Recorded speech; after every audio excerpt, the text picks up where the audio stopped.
Just when it looked like I had finally sold out a show, Mother Nature stepped in and ruined it.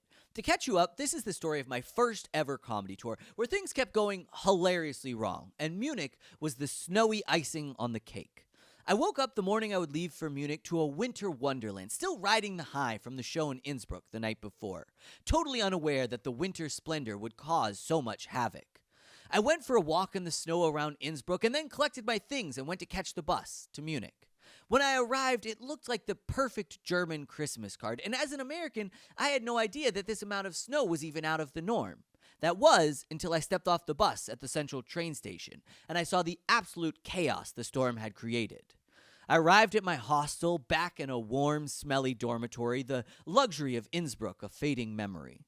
I had the night off before my show on Sunday, and I had planned to spend the night performing, but all the shows were canceled due to the storm. I started to panic a bit about my own show as I ate a lonely dinner by myself and walked the deserted, snowy streets of the city. All tour, I had struggled to get people to book for my shows. It was a constant stress, but in Munich, it felt like I had finally made a breakthrough. I had gotten over 100 bookings, and now this once-in-a-generation storm seemed to be putting all that in jeopardy.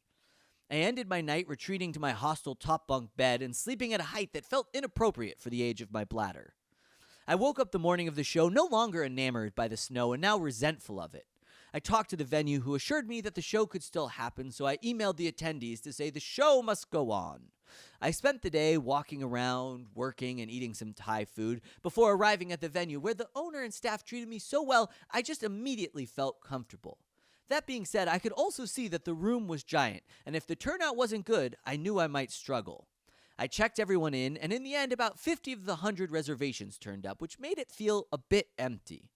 I started the show up, which went pretty well, and then I brought on the two openers I had booked. My hilarious friend Oliver, and this very funny comedian named Giada that he connected me with. They both did great. Sure, the room was massive with towering ceilings, and because Mother Nature hated me, it was half full, but all things considered, it was going well. But when I got back on stage after the break, it felt like the energy had shifted. I was getting some laughs, but I was also struggling, pressing in a way that didn't help.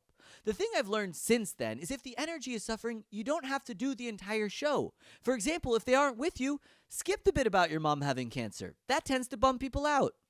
But I limped to the finish line of the show, which was not ideal since I had opted for collecting donations rather than charging for tickets. In the end, I collected almost €500, but after my ad costs, accommodation, and travel, I was only left with €140 in profit.